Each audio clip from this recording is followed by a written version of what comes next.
you've ever had this feeling that something was terribly wrong with the world that we live in, but you couldn't figure out just what it was, then you've come to the right place. Secret societies, mystery religions, and the Illuminati have been controlling our reality since the beginning of time. But not anymore, because there is an awakening happening, and you are about to become a part of it. Wake up, because this is a call for an uprising.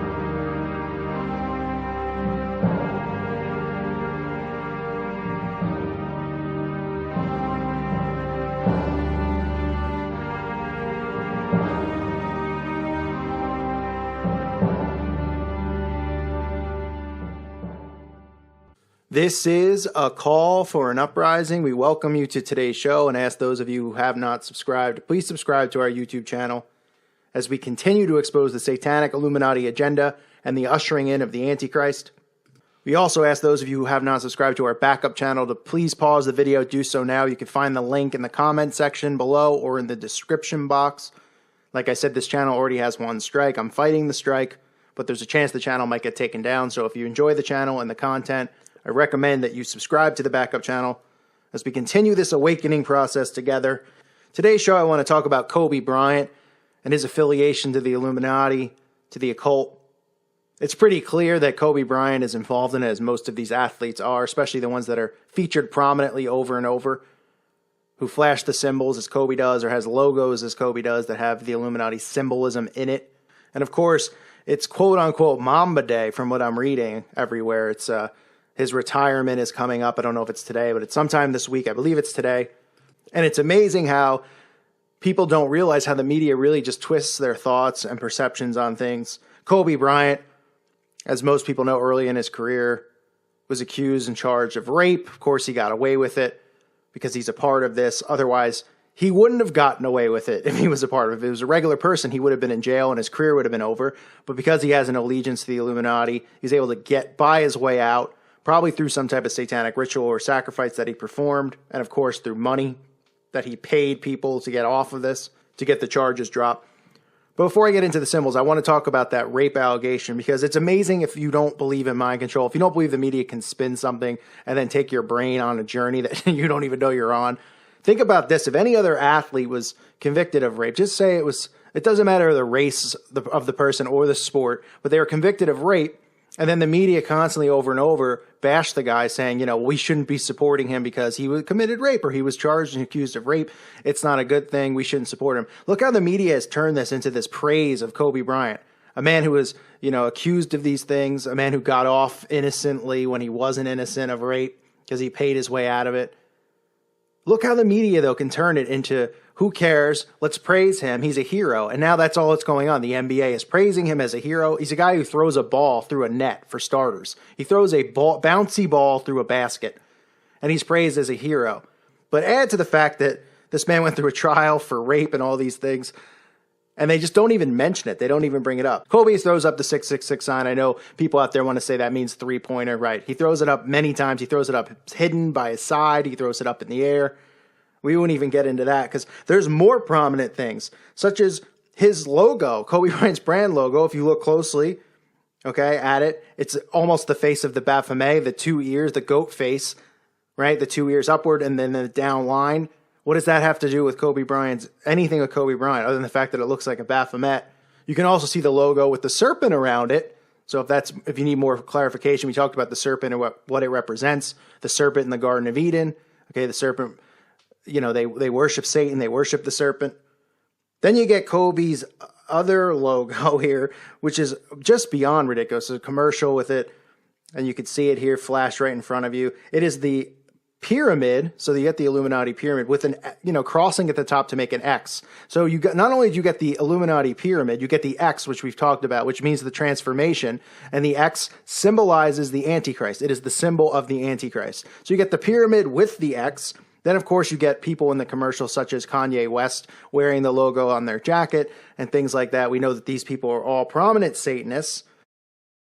You can also see in this commercial here, he's got the pyramid behind him and then the capstone on the pyramid, and it says success at the top. Oh, right. I'm supposed to believe that's another coincidence. You can also see in this commercial, it says Bestian or Bestian. I don't even know what it's supposed to be pronounced as, but the word beast involved, right? Oh, that must be a coincidence too, right there with this symbol. And it says beast. You got the symbol of the pyramid with the Antichrist symbol on top, and then the word beast right next to it. Yep, must be a coincidence. So you get that logo. So he has two logos that are satanic. You get the pyramid one with the X, and then you get the other one, which really resembles the Baphomet, the face of the Baphomet, because it's the two horns and then the face going downward.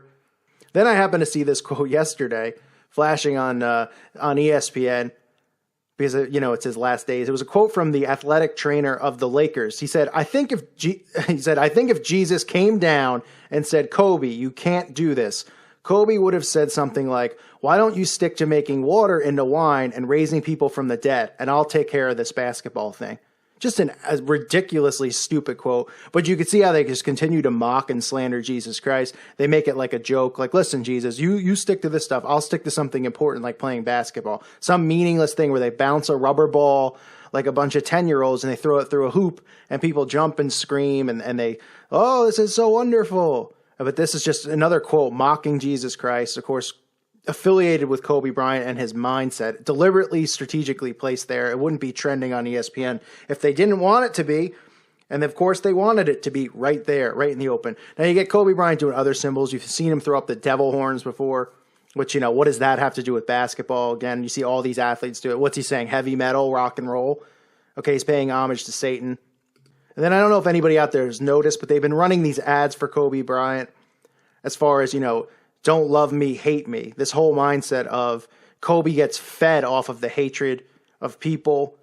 Like, he likes the hate. And then they have this commercial where everybody's singing how much they hate them. Turning love into hate is what it's talking about, which matches exactly with Orwell's 1984. Okay, of a controlled society, a controlled quote-unquote hate week and 2 minutes of hate, because they force people to be hateful in order to get their aggression out because we're under control. They know that human instinct, that we have these things. We have the aggression, we have this stuff, and they use sports as an outlet for us to get this out of us. So we don't take it out on the elitists. We don't take it out on the people who are really controlling stuff. And Orwell talks about it in 1984. It's called Hate Week, or the 2 minutes of hate.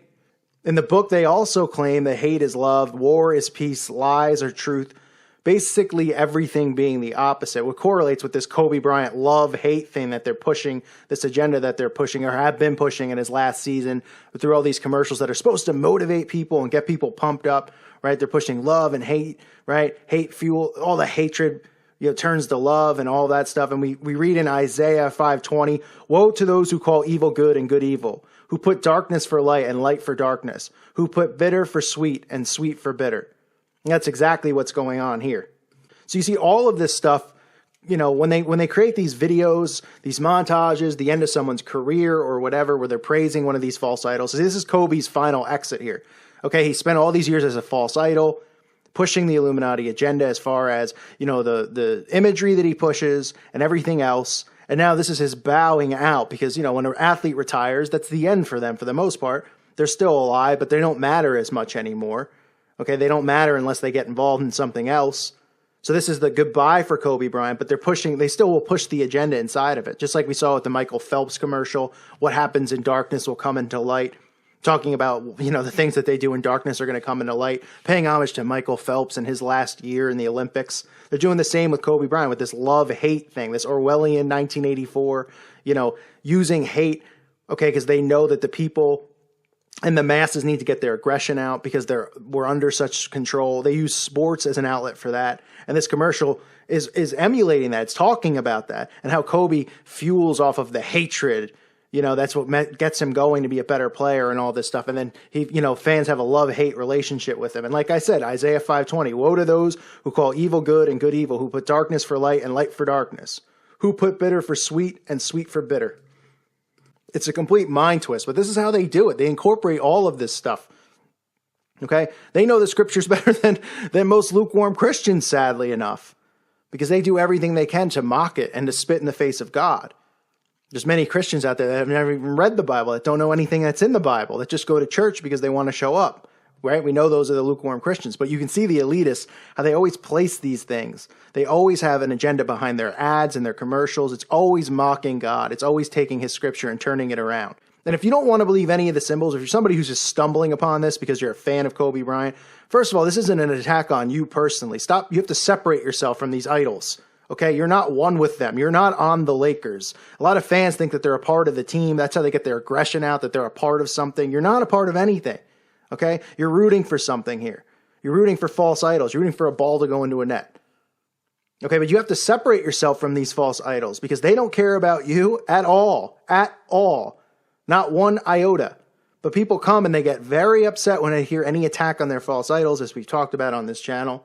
But if you really just, if you can't see the signs, you don't understand the logos and the symbolism of the occult of Satanism, I understand that if you're somebody who's new, who has no idea of the Illuminati's existence and Satanism existing, all you have to do is really just think about the basic mind control with Kobe and how he was somebody who, went through this rape trial and all of this stuff, and how the media still twisted him into being a hero, how they're paying homage to him as he bows out from his basketball career, saying he's one of the greatest ever. Oh, what a role model Kobe Bryant was. They have all the other players paying homage to him, all the stadiums he goes to paying homage to him. Okay, if the media was saying the whole time, this guy is awful, he shouldn't play. I mean, look at the Ray Rice situation in sports, right? The domestic violence thing, which was awful and disgusting. And no, I'm not condoning it in any way. Of course it was disgusting. But look how the media just bashed him and ended his career. They could have done the same thing with Kobe Bryant. They could have done the same exact thing, right? They did that to Ray Rice and they said, your career's over. They bashed him into the ground to the fact that no team would sign him. Okay, he might not have been as good as he once was, but no team would sign him based on the media, the publicity that he was getting. It was so bad they didn't want the media to be hounding them for signing the guy. They could have done the same thing with Kobe Bryant. I mean, rape and domestic violence are they go neck and neck. I'm not going to say one's worse than the other. They're both awful. Both are awful. But the media took it and made Kobe Bryant into a hero. They decided after it was over, they let it die down for a few weeks. And then look at this going out parade he's getting as a hero, as this false idol. And he wouldn't be getting it if he wasn't a part of the Illuminati, if he wasn't a frontman, if he wasn't one of these false idols inside of the satanic Illuminati system. He wouldn't be getting this send-off. Okay, the spin would have been different. The spin would have been the Ray Rice spin-off, where they said, we're not letting Kobe Bryant back into the league because he was accused of rape. Okay, the fans won't watch, the fans will protest. Instead, the media said what they wanted to say. Even though many people out there were in an uproar about it, the media never reported on it. They never said people were in an uproar over the rape allegations. Okay, they said nothing about it. They just dropped it and started talking about basketball again. If they did the same thing with Ray Rice, nobody would really even care. They would just say, what a scumbag Ray Rice is. But the fact that they constantly were saying he shouldn't be allowed in, he shouldn't be allowed in, all the talking heads on every channel, okay, that formed this opinion in people's minds where they were like, yeah, I agree, he shouldn't be allowed in. That's how mind control works, and that's what they do here over and over. And Kobe Bryant's no different. They've taken him and they've turned him into a false idol. Okay, they've protected his image and his brand because they have so much money invested in him. And he continues to flash the satanic Illuminati signs and symbols. And as he bows out in his career, whenever it is this week, today or tomorrow, as he bows down and his career finally ends, okay, he'll head off into the sunset. He'll continue to be praised by the media and all these people. But at the end, we know that he's made a contract with them. We know he's made one. You could even see the demonic tattoos on his arm. He has the monarch butterfly tattoo on his arm. That's another symbol. He's got the butterfly. I mean, he's a grown man. Well, why would he have a butterfly on his body of a tattoo? What men get a butterfly tattoo? Okay? But these are more examples of more of these false idols. I wanted to point them out because I know, people are talking about it today, and I wanted to just expose this guy. I've wanted to for a long time because he's clearly a part of it, and they protected his image for quite some time now. But he is an Illuminati puppet, as all of these false idols are. So be aware of them. Stay strong in your faith. Don't fall for these people. Don't worship these people. All worship and praise should always go to Jesus Christ. Thanks for listening to today's show. God bless all of you. May peace be with you.